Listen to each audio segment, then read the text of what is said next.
Welcome, everybody. Let's go Niners. My name is Jason Aponte.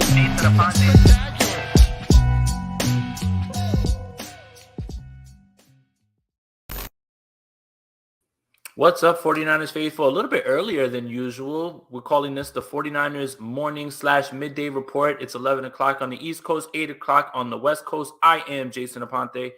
As always, some news came across this morning about the Panthers reportedly pushing for Baker Mayfield. And as we all know, Baker Mayfield is in a very similar situation as Jimmy Garoppolo is in terms of being in this gray area where you're on a roster, but you're not necessarily on the roster because the team has already made plans to move on from you. Now, we know the Browns situation is a bit more complicated than ever at this point, especially when you consider what's going on with Deshaun Watson. But at the same time, Jacoby Brissett was brought in, and Jacoby Brissett is the likely backup. Now, I don't see any situation where the Browns can turn back around to Baker Mayfield after, one, what they've told him, and two, how he's actually reacted. So regardless of whatever you think about Jimmy Garoppolo for the better part of 2 to 3 seasons has been hearing whispers about being replaced. And he's done a great job of navigating that, saying the right things. Whether he's really been hurt by it, we'll never know. And I'm sure that it does hurt deep down for him. But Baker Mayfield was privy to all of this with the Deshaun Watson stuff and kind of unraveled pretty quickly. So in terms of that, you have to give Jimmy Garoppolo credit with the way that he's handled it, especially coming off of a Super Bowl win where they flirted with a Super Bowl appearance. Sorry, not win. Didn't mean to do that. And they flirted with Tom Brady right in front of him and basically everyone else afterwards. So Jimmy Garoppolo handled it well, but Jimmy Garoppolo and Baker Mayfield are in a similar situation. Not really on a roster. Both teams looking to move off of them. Both teams looking likely that if they do trade them, they would have to eat some of the salary, which brings us to the report that came out today from Jonathan Jones of CBS Sports, and I'll read it verbatim regarding the Browns and the Carolina Panthers. So the Panthers and Browns have spoken about a trade that would send Baker Mayfield to Carolina at points this offseason, but the Panthers demand that the Browns pick up the lion's share of Mayfield's $18.8 million salary has kept anything from happening. The obstacle reportedly hasn't gone anywhere as the Panthers close in on the end of their offseason program. Jonathan Jones of CBS Sports reports that the two teams continue to have dialogue about a trade, but that the issue of how much of Mayfield's salary the Browns will eat remains a stumbling block. Jones adds the Panthers would like to get something done now so that Mayfield could get some time with the team during this week's minicamp, but there's no sign that anyone is budging on the salary front at this point. So what does this all mean? It seems like the Panthers aren't happy with what they have in terms of Sam Darnold, who they repeatedly say, yeah, is the guy, but all actions point opposite. You draft Matt Corral. They still say that they want discussions with Cam Newton. PJ Walker is still there. So this feels like a bit of scrambling on the part of possibly the coach, maybe the front office. I'm going to lean more towards Matt Rule. Matt Rule needs to have a successful season and not just win 8 games. He needs to make the playoffs for them to even consider keeping him for his job, right? So that means you need a quarterback that can win games and that you can rely on. Baker Mayfield has been fine. Now, drafted number 1, I guarantee you nobody believes that he's lived up to that. Again, he didn't draft himself there. I'll always stand on that, but he hasn't lived up to that potential, right? And Sam Darnold was taken in the same draft, funny enough. So you would wind up bringing in somebody who you may not be committed to long-term. Sam Darnold, you're definitely not committed to long-term. What do you know about Matt Corral? This just feels weird by the Panthers, right? So here's the thing. What happens now with this? Let's just say Baker Mayfield gets moved. Well, how does this affect the 49ers and how does this affect Jimmy Garoppolo is their window and their options were already dwindling at this point. They were already dwindling before this. Now you're looking at even less options. And right now, if this happens and this goes through and Baker Mayfield ends up in Carolina, the 49ers would have to sit there and either cut Jimmy Garoppolo or wait for an injury or maybe some reports of a quarterback not working out.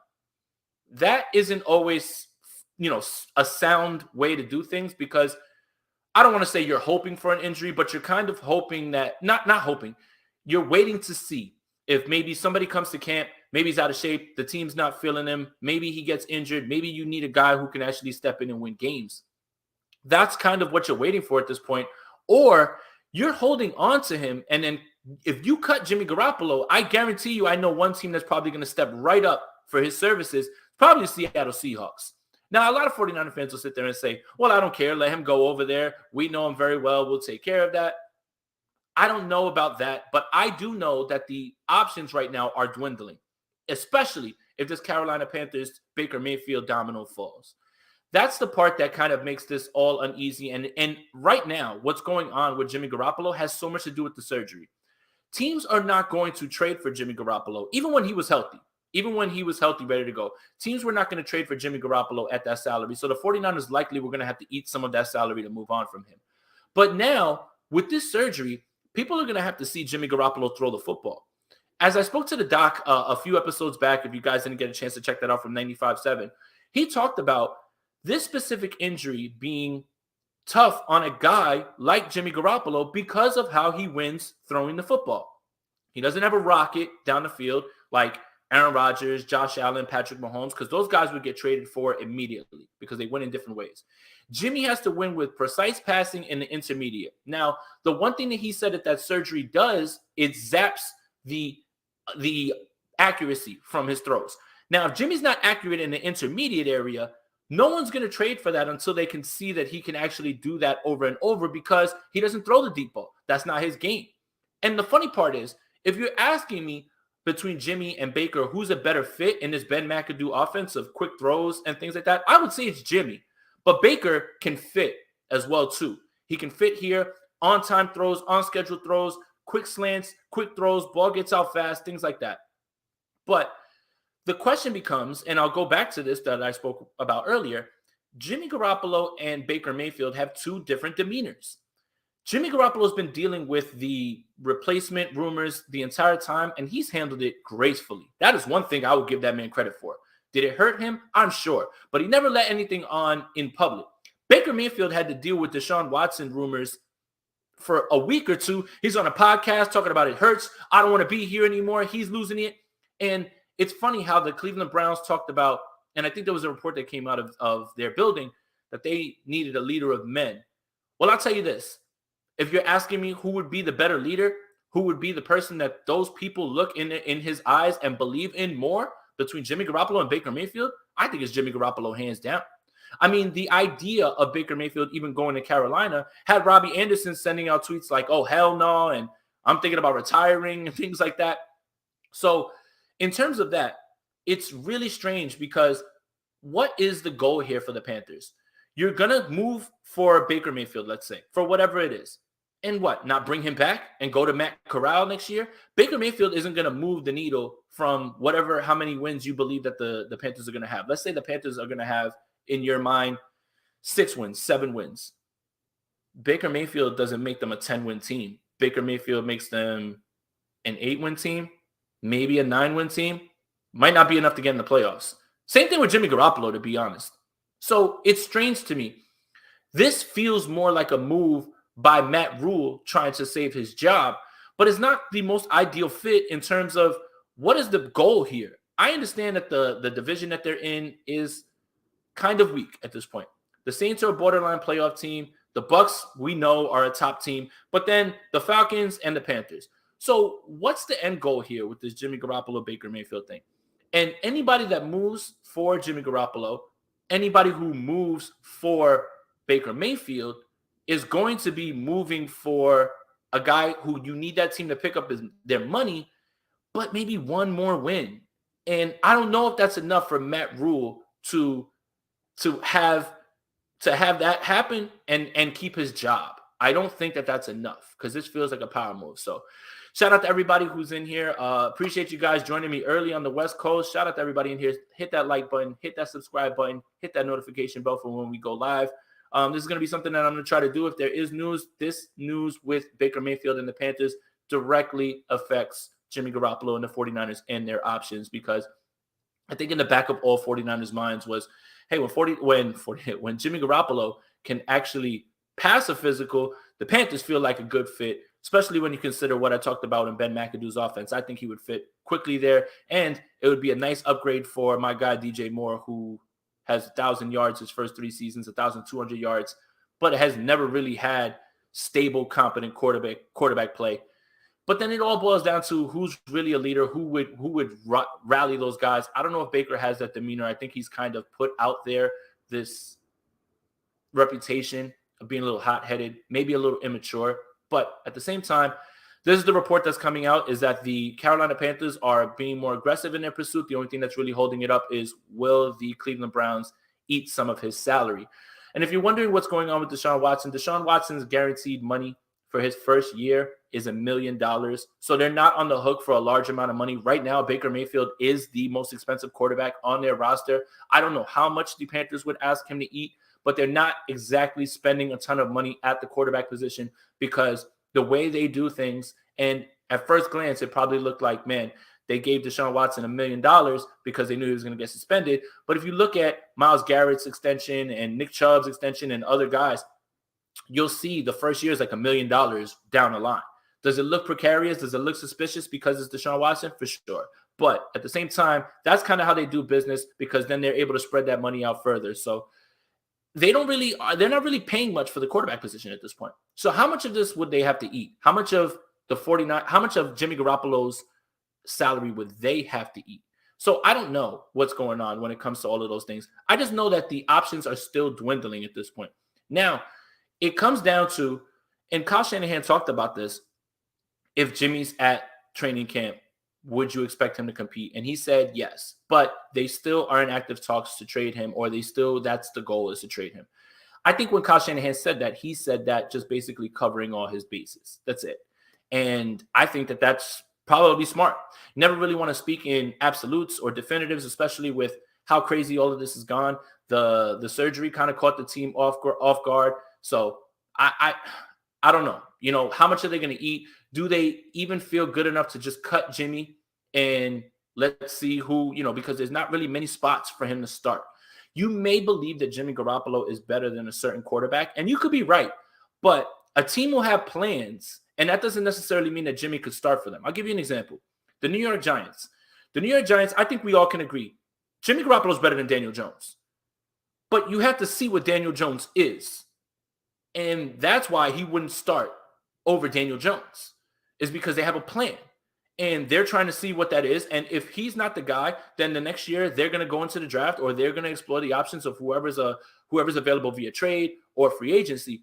So he doesn't fit there, right? So me saying that Jimmy Garoppolo doesn't necessarily have a place to start doesn't mean that Jimmy Garoppolo's bad. It means that many teams have plans in place. I'll give you another example.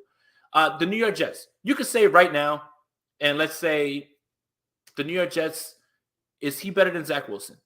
He might be right now, but you have to see what Zach Wilson is. And that's the thing. Again, when you're going down the list of quarterbacks, Jimmy and Baker are firmly in the same tier. It's that Cousins, Tannehill, Baker, Carr, Jimmy tier. That's like literally the five guys that you are literally smash dab in the middle of. I don't know who is better. Give me one day, I'll give you an opinion. Give me another day, I'll give you another opinion, especially based on the way that guys played last year. But this is the problem. The options are dwindling at this point. He wouldn't go to the Saints. They're going to start Jameis. They've got Andy Dalton as a backup. Doesn't make sense for him to do that there. The Falcons drafted Desmond Ridder. They've got Marcus Mariota. They have a plan. Marcus Mariota is not better than Jimmy Garoppolo, but he can't start for Atlanta because they've already got what they have a plan. So this is the problem. Where and how do you move this contract at this point? Do you just cut him and let somebody like Seattle jump on him? Because no disrespect to Drew Lock and Geno Smith, that's not exactly the most thrilling quarterback room, doesn't instill the most confidence. And at the same time, Jimmy Garoppolo going over to the Seattle Seahawks doesn't make them a scary contender or anything like that. And that's the thing. So what do the 49ers do? Do the 49ers hold on to him towards training camp and just be stubborn? Or do they cut their losses right before his salary becomes guaranteed, before you start to have this lingering in training camp, because all the signs have been pointing to Trey Lance? If the Panthers have Baker Mayfield, just takes another option off the board. Right now, it feels just like the Panthers would be the only logical spot that the 49ers would be able to trade him, while they would have to take care of his salary for a bit, as you can see. So Shout out to everybody in the chat. I know it's early on the West Coast. Appreciate you guys for tapping in. Hit that like button, hit that subscribe button, hit that notification bell for when we go live. I'll take some questions that you guys have in the comments about Baker Mayfield, anything like that. So it's a weird position for the 49ers to be in right now, because do you feel so strongly about Jimmy that you won't just cut him outright and save all of that money once he passes a physical? Or are you that afraid that Jimmy's going to go somewhere and hurt you? I don't know the answer to that. And when Kyle Shanahan talks about that, when John Lynch talks about that, even when Jed York said, well, we're good with it for 2 years, I don't feel that they were laying out a plan for you. I feel like they were just going through the range of outcomes. If it's possible, that's it, and we'll do that. That's fine. But it's not really making sense to me now. At this point, I don't know what they can do, especially if the Panthers come off of the board. But again, I'll reiterate, I think Jimmy Garoppolo is better than Baker Mayfield, and I think that Jimmy Garoppolo will be a better fit in that Carolina offense with those weapons and the way that Ben McAdoo wants to run that offense.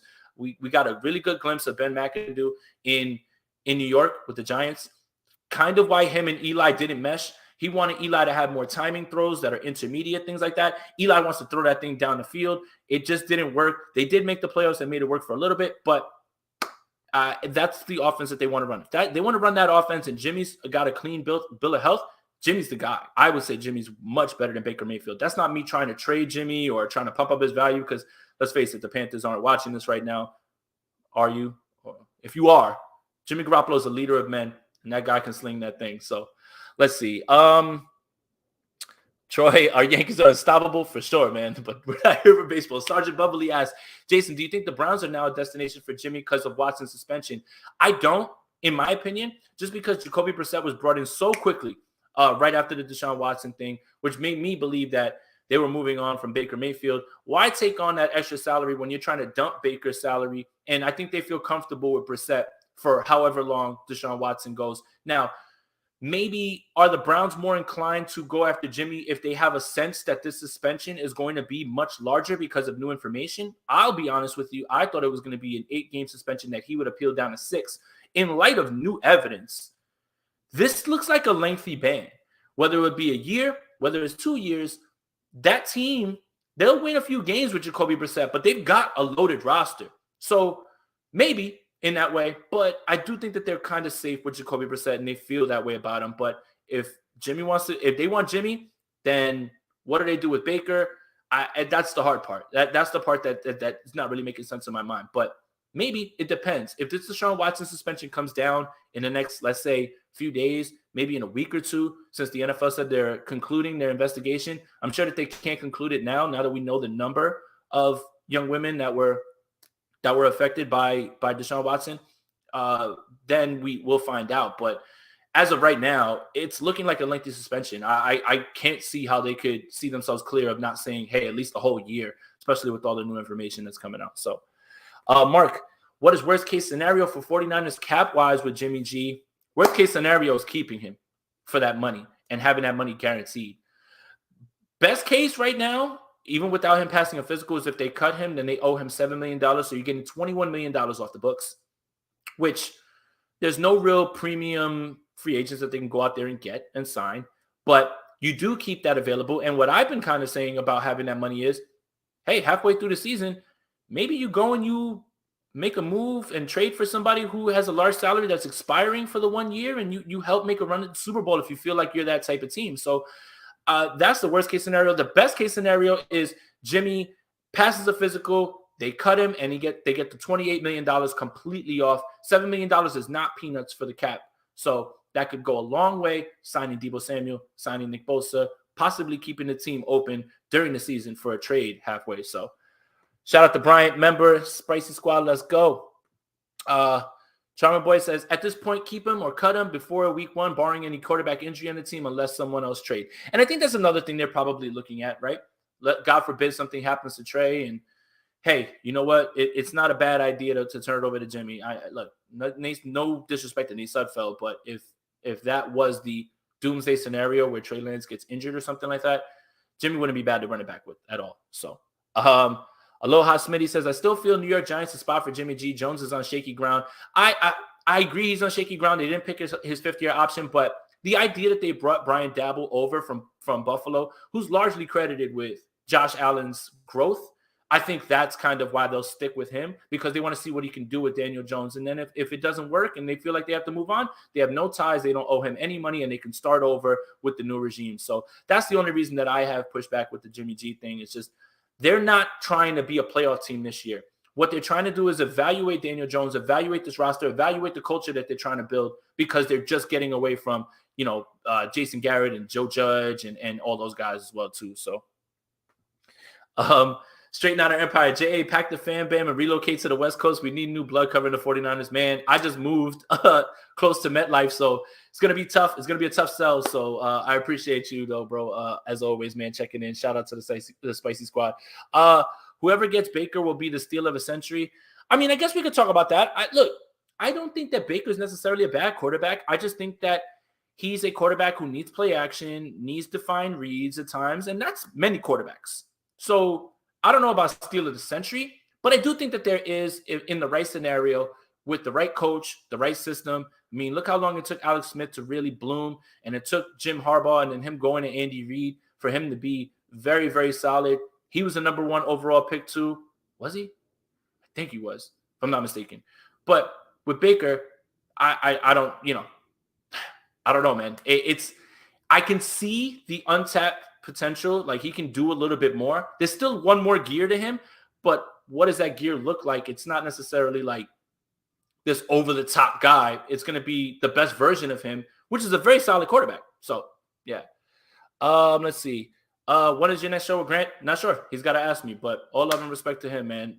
Everything's going good with that.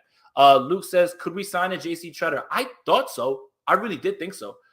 I don't think that that's really what they're trying to do at this point. If you listen to Kyle Shanahan and you listen to everybody at their press conferences saying, hey, we love Jake Brendel, and Jake Brendel has ties to Chris Forrester, who's the offensive line coach. They were both in Miami. Doesn't sound like they're going to go get themselves a veteran. They feel like Jake Brendel's the guy, and they're going to give him every opportunity out of camp.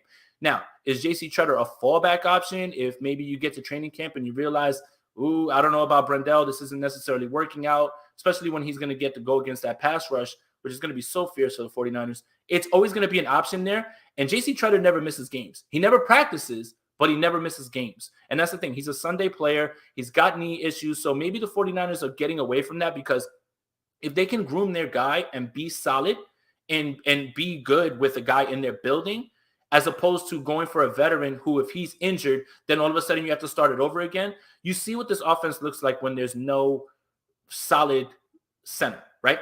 Weston Richburg was there. The offense was humming. Ben Garland takes over. He was doing fine, but it wasn't the same in terms of running the ball. Then Hornets Grasu the next year, and I forget who's the other. And then it was a little bit of Brunskill as well. Not so good in 2020. 2021, Alex Mack is in there. You see how well that offense moves.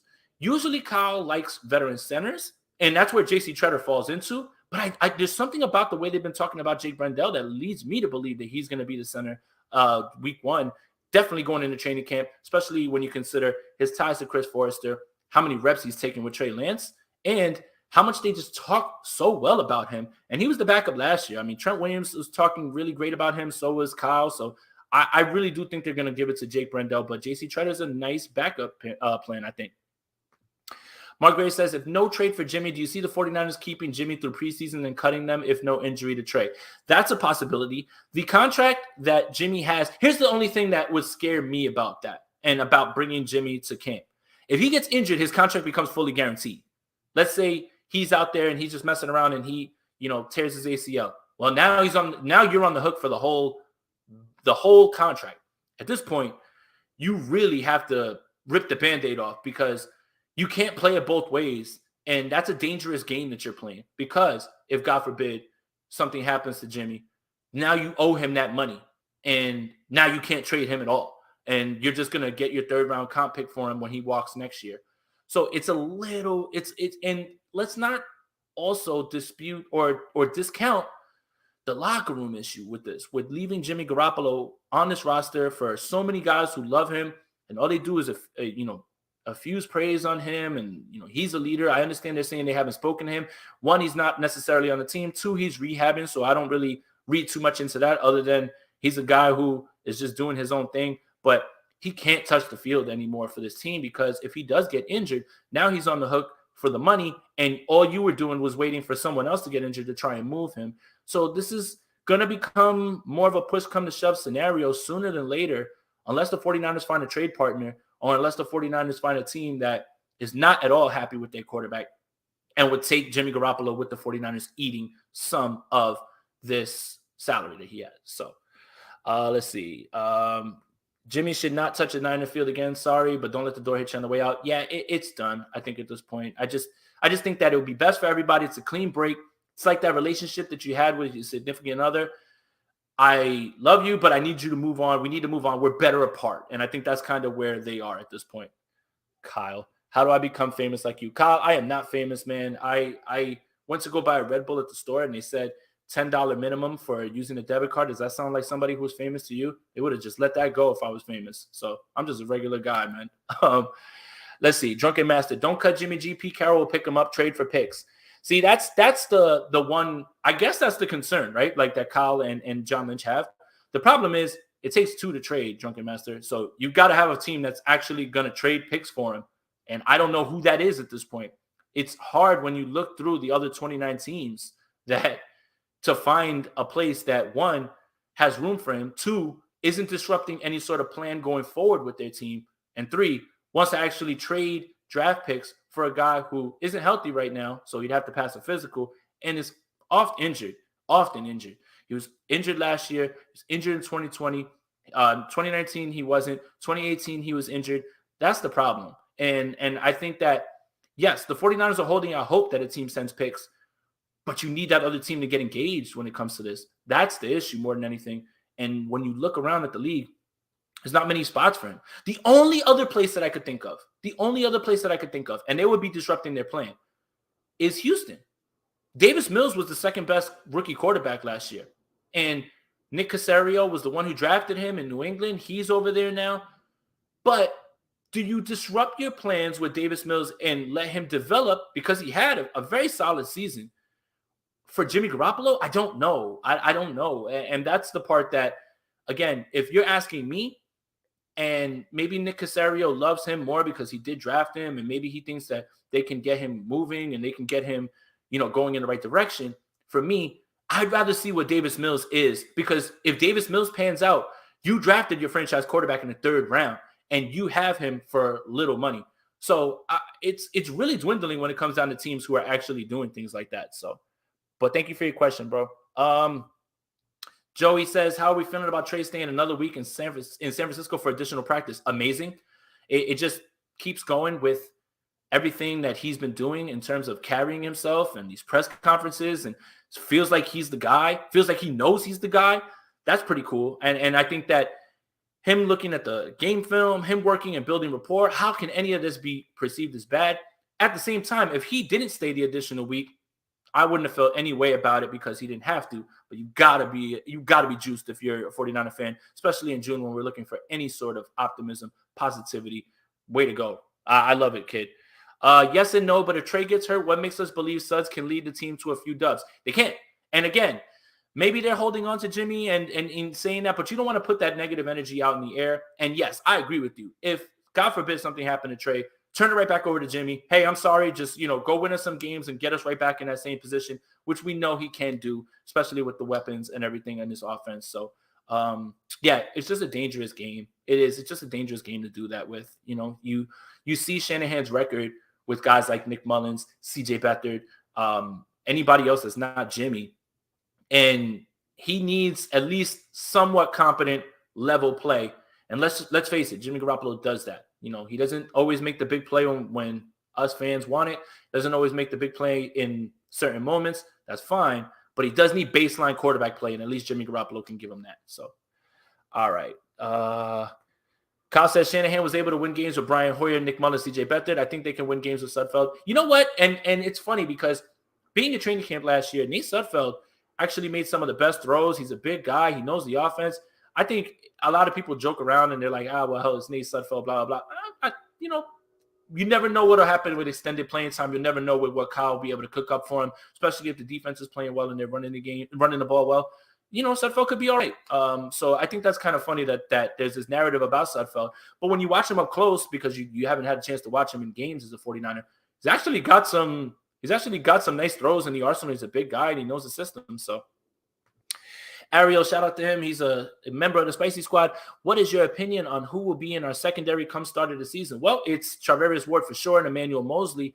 The Jason Verrett thing is kind of I guess it's lingering out there, because if Jason Verrett's ready to go, I don't see how you don't start Jason Verrett. Now, that would probably, in my opinion, kick Emmanuel Mosley inside, who I think is actually suited very well to play slot corner for the 49ers. A lot of people don't understand sometimes how different slot corner is from outside corner. Outside corner, you're not expected to do much in the run game. It's really just man your guy up or get into your spot. When you're in the slot, you've either got to cover a guy bigger than you at a tight end, or maybe a guy who's in the slot shiftier, faster than you. That's why if you saw Hunter Renfrow put Jalen Ramsey on skates, it's not that Jalen Ramsey's trash. It's that he wins in a way that Jalen Ramsey is not used to. Jalen Ramsey is used to bigger receivers, got to get hands on him and press him. Hunter Renfrow is trying to get off of the line, and he's quick and shifty, and he can get himself open. So there's a lot more to just covering. You have to know your run fits. You have to know your zone. They're going to ask you to blitz off the corner, but I think Emmanuel Mosley can do all of those things. I think that what he showed last year, he was clearly the best cornerback on this roster. I think what he showed last year was a lot of maturity, and if he does kick inside, then that three combo of Verrett, Ward, and Mosley, it's probably one of the best in the game if Jason Verrett is up to speed. So it's going to be very interesting. Now, let's just say Jason Verrett isn't there. It's going to be Ward. It'll be Mosley. And my pick, honestly, right now is slot, is either going to be Darqueze Dennard or Womack. And Womack is impressed by all accounts from OTA, minicamp, things like that. So it's going to be interesting to see. I like Womack a lot. I think that his physical profile is literally, and his measurables is literally a mirror image of K'Wan Williams. So the 49ers have a tight at slot corner, and they went and they drafted it. So it's going to be interesting to see how that shakes out. I think Jason Verrett is the wild card here. And if he is healthy, then it only strengthens this defense and this secondary, which Ambry Thomas had many moments on this team, and he had many big moments where he had to, play in big games. But he would essentially be the fourth cornerback. That's depth in this cornerback room that this team hasn't had during the Shanahan-Lynch era. So, how about the Splash Brothers over 1K threes in the postseason? Incredible. And my Dubs and 6 prediction is online. And let's go, Dubs. Get that next one so I could, tell everybody I told you so. What's up, Jason? Congrats on the new podcast. Thank you, Eric. For everybody who doesn't know what he's talking about, I have joined Niners Nation to do the Oh Hey There podcast with Leo Luna, replacing the legend Javier Vega. The new episode actually just went live this morning. So if you guys are not subscribed, subscribe to the Niners Nation podcast wherever you get your podcast: Apple, Spotify, Google Podcasts, Stitcher, anywhere that you get your podcast. The new Oh Hey There, my first episode with Leo Luna, is out. We had a really great episode. Shout out to Rob, Stats Guerrera, and shout out to my guy Leo, and shout out to Javi, man.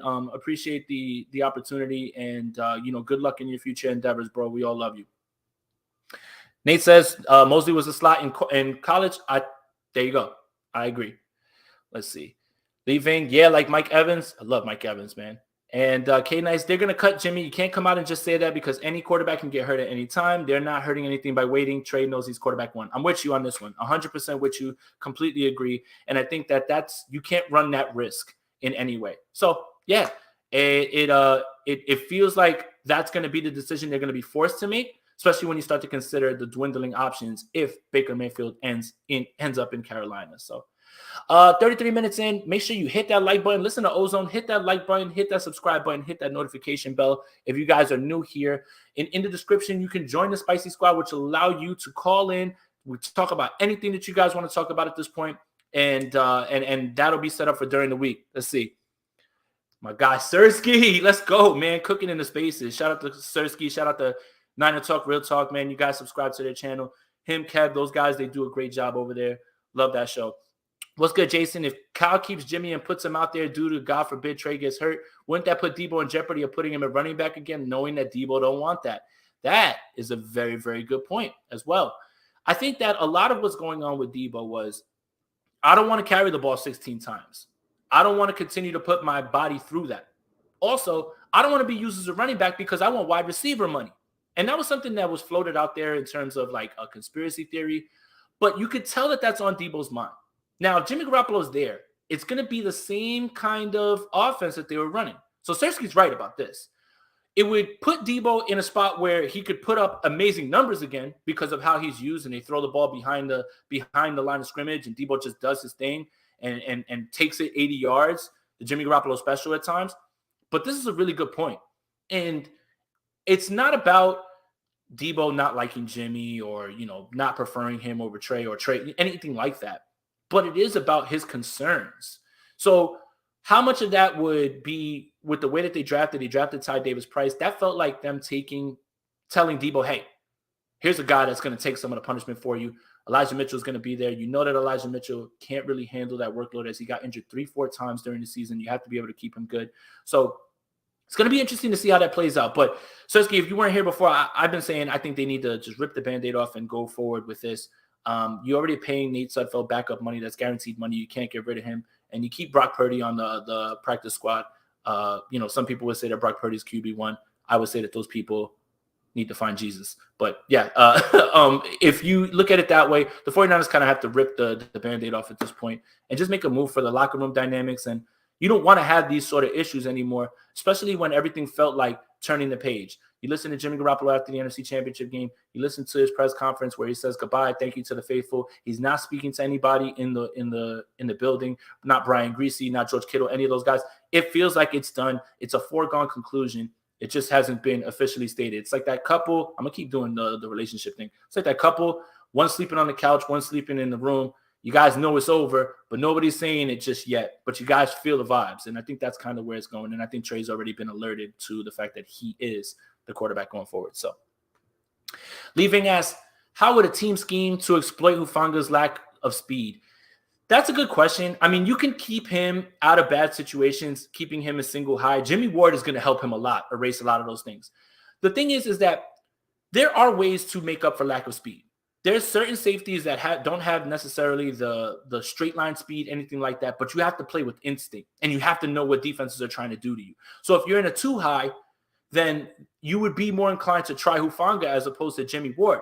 But if Hufanga's in the film room, who's starting to understand what's going on in front of him and seeing all that, then he can make up for that by playing with instinct and playing downhill and playing faster. So that's going to come with reps. That's going to come with being in the film room. That's going to come with a lot of help and a lot of mentorship of Jimmy Ward. But Jimmy Ward is going to be tasked with, hey, we can't let him get beat over the top if he is the starter. So how will teams exploit Hufanga? They're going to have to see if he bites on those routes, which you saw in Arizona. Unfortunately, Christian Kirk put his foot in the ground, and all Hufanga had to do was stay flat and stay back a little bit more. He bit up, and as soon as he bit up, Christian Kirk ran right by him, and Colt McCoy put it over his head. There's the touchdown with Adam Thielen in the Minnesota game. Adam Thielen's running to the back corner pylon, and Hufanga just starts floating that way because he thinks the route's going that way.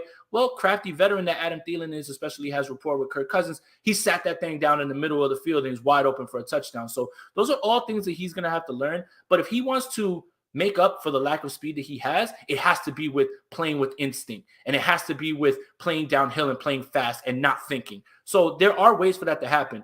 A lot of people just get enamored with straight line speed. That's good and everything, but there's guys that are fast that can't cover worth the damn, can't tackle worth the damn, and there's guys that are quote unquote slow that are in the right spot all the time, understand what defenses are doing because they're so cerebral, and also play fast and get downhill and fit well in the run game. And I think that's kind of where the 49ers are trying to get Hufanga to. And it's going to be a challenge, and I'm excited to see how he responds to that challenge, because it is on film a little bit with guys when he's on the field attacking him a little bit. So it's going to be a challenge for him, and I think that Jimmy Ward is going to be a big help, and especially if this pass rush is humming the way that it is, and if this secondary, I mean, meaning cornerbacks, which I believe are the best in the Shanahan-Lynch era, can actually cover, it's going to be the first time this defense has a great pass rush with a great secondary on the back end. Shout out to everybody tapping in. It's 8:40 on the West Coast. Appreciate all you guys. It's 11:40 on the East Coast. If you're new here, hit the like button, hit that subscribe button, hit that notification bell for when we go live. And also, if you guys have anywhere that you get your audio podcast, make sure you're subscribed to the Niners Nation podcast. New Oh Hey there with Leo Luna just dropped, brand new, so you guys can check that out. on your drive to work or when you're cleaning your house, whatever it is. Appreciate that. So I'll probably take this last one and then I'll go because I got to do some stuff around the house and then I got to get ready to pick up my daughter. So what games am I going to this season? As of right now, looks like the home opener week 2. I am probably going to pass on the Denver trip because it's back-to-back. Thinking about Atlanta, and I'm definitely thinking about going to Seattle for the first time. Who knows? Things change, and sometimes I'll just book a flight during the week and just go. But I definitely will be out there for training camp. I'll definitely be in Minnesota for the joint practices with the Vikings. That's going to be a lot of fun. But in terms of games, it's going to be the home opener for sure. I want to do Denver, but those tickets are insane right now. It's like $500 to even be anywhere near the field. I definitely want to do Atlanta because I've never been to Atlanta. And who knows, I'll probably throw in I'll throw in, maybe a closer game. Maybe the Carolina game. I can drive there technically. So we'll see. And Troy says, I'm going to the home opener too. My first game ever. Let's meet up. Let's do it, man. And that's a good first game to go to. Oh, Tampa. All right, that's the other one. All right, Joey, you're right. Tampa Bay or Kansas City. One of the two. Maybe Tampa Bay because I've never seen Tom Brady play. That's a good one. All right, that's a good one. See, I got to get out of here. You guys are making me make bad decisions. But shout out to everybody for tapping in today. I appreciate all you guys. Just a little quick video to talk about the options going forward in this report about Jimmy Garoppolo. Again, if you're new here, like this video, subscribe to the channel, hit that notification bell, and join the Spicy Squad, which is the link is in the description, so you can join the call-in show. Shout out to the Spicy Squad checking in. So many of you guys in here. But that's about it for me. I'm going to get out of here. As always, let's go Niners. Welcome, everybody. We are live. Welcome, everybody. Let's go Niners. My name is Jason Aponte.